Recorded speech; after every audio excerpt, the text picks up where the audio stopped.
Alhamdulillah wassalatu wassalamu ala Rasulillah wa ala alihi wa ashabihi wa mawalah la haula wala quwata illa billah. Rabbi syrah li sadri wa yassir li amri wahlul 'uqdatam min lisani yafqahu qawli, amma ba'du. Kita teruskan pengajian beberapa waktu yang lalu. Bismillahirrahmanirrahim. Faslun, fasal. Wa ammal musta'malu fin najasati, adapun air mustakmal karena untuk menghilangkan najis, fayung darufihi, hal ini sudah didiskusikan oleh musannif, oleh Abu Ishaq Ibrahim bin Yusuf bin Ali bin Ali bin Yusuf As-Sirazi. Fa in infasala minal mahalli, kalau air yang terkena najis atau air yang bekas dipakai untuk menghilangkan najis, infasala minal mahalli, terpisah dari tempatnya, mutaghayyiran, dalam keadaan berubah, fahuwa najasun, maka air itu hukumnya najis. Air itu di dalam baskom misalnya atau di dalam bak, kemudian dipakai untuk membasuh baju yang kena najis, lalu terpisah dari tempatnya. Ini airnya 2 kolah, ini 2 kolah lebih, airnya 2 kolah lebih. Ketika air 2 kolah lebih itu dipakai untuk menghilangkan najis, artinya mustakmalnya karena najis. Fa in infasala minal mahalli, kalau air itu berpindah tempatnya atau pisah dari tempatnya, jadi sebagian ada di situ, sebagian pindah ke tempat lain, mutaghayyiran, dan yang pindah itu berubah, fahuwa najasun, itu hukumnya najis. Di qaulihi sallallahu alaihi wasallam, berdasarkan sabda Nabi sallallahu alaihi wasallam, al-ma'u tahurun, air itu suci, layan jusu sayun, tidak bisa dinajisi oleh sesuatu, illa ma ghayyara, kecuali air itu berubah, ta'muhu, rasanya, aurihuhu, baunya. Jadi air itu tidak najis kecuali kalau air itu berubah bau, warna, dan rasanya.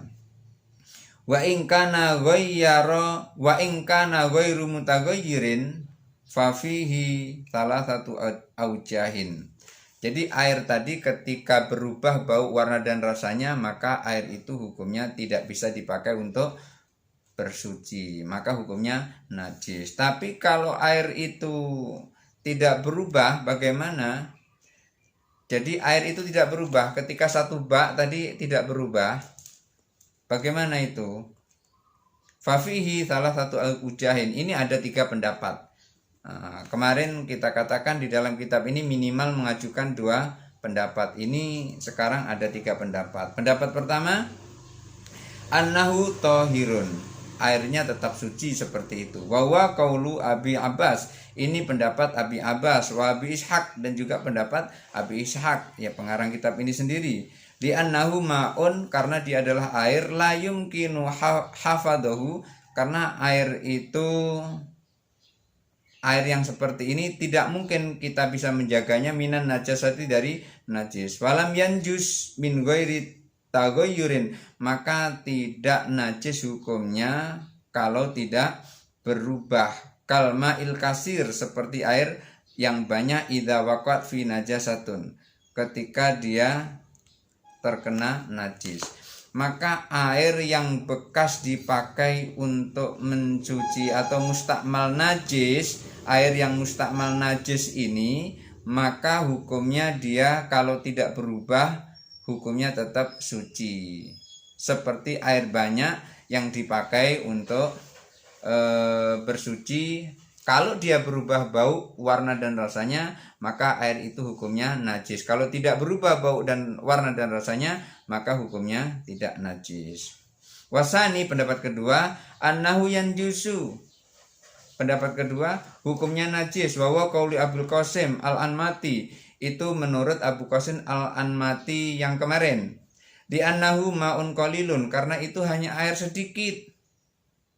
La fi najasatin, maka air yang sedikit itu tidak ada najisnya. Fa asbaha, sama saja, idza waqa'at fi najasatun, sama saja kalau dia terkena najis. Jadi menurut Abu Qasim najis hukumnya karena dia air yang sedikit. air yang sedikit itu terkena atau tidak terkena najis, maka hukumnya sama dengan terkena najis. Air sedikit tidak bisa dipakai untuk bersuci. Wasalis, pendapat ketiga, annahu idza infasala, kalau air itu terpisah, wal mahallu tahirun, tempatnya suci, fahuwa tahirun, maka air itu suci.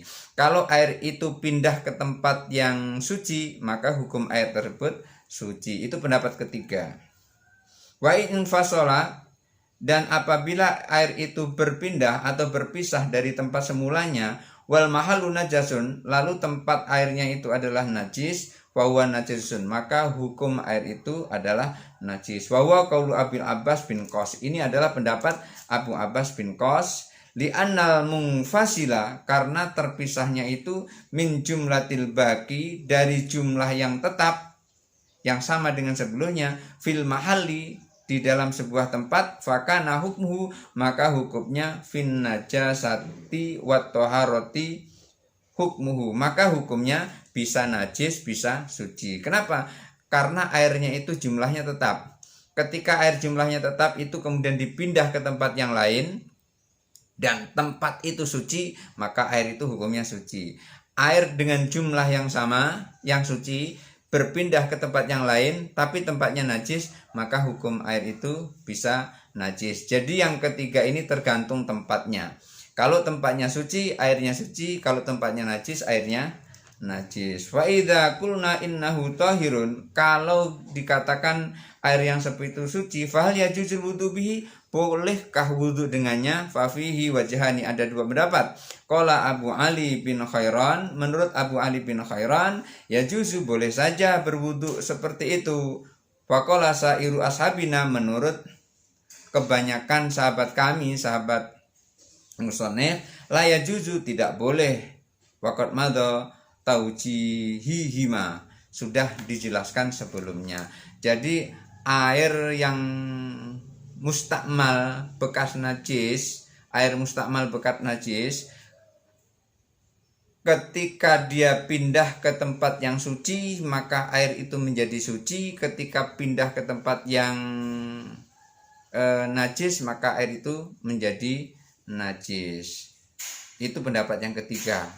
Lalu kalau seandainya suci, karena berpindah ke tempat yang suci, boleh nggak dipakai untuk berwudu? Pendapat pertama dikatakan tidak boleh, itu adalah pendapatnya Abu Ali bin Khairan, mengatakan boleh dipakai untuk berwudu air yang seperti itu. Tapi kebanyakan ulama Syafi'iyah, sahabat-sahabat Imam Syirazi, mengatakan tidak boleh, dan tadi kan sudah dijelaskan sebelumnya. Untuk itu berhati-hati menggunakan air untuk berwudu. Lebih amannya lagi kalau kita menggunakan air itu airnya mengalir, karena air mengalir itu tidak menghitung 2 kolah. Kalau terpaksanya air itu tergenang, maka ambillah air yang lebih dari 2 kolah. Untuk itu kalau kita membuat bak mandi, maka buatlah bak mandi itu panjangnya kurang lebih 120 cm, kemudian lebarnya 120 cm, 60 cm, dan tingginya itu minimal 60 cm. Syukur-syukur bisa 80 cm, berarti lebih dari 2 kolah. Karena 1 kolah itu adalah 1 dirok kali 1 dirok kali 1 dirok, artinya 60 cm kali 60 cm kali 60 cm, berarti 2 kolah 2 kali itu, berarti tinggi 60 cm, lebar 60 cm, panjang 120 cm. Itu pas sekali kalau penuh airnya menjadi 2 kolah. Tapi lebih aman lagi, lebar 60 cm, tinggi 80 cm, panjangnya 120 cm, agar wudhu kita tidak was-was, artinya airnya cukup lebih dari 2 kolah. Mudah-mudahan ada manfaatnya. Wallahul muwaffiq ila aqwamit thariq. Wassalamualaikum warahmatullahi wabarakatuh.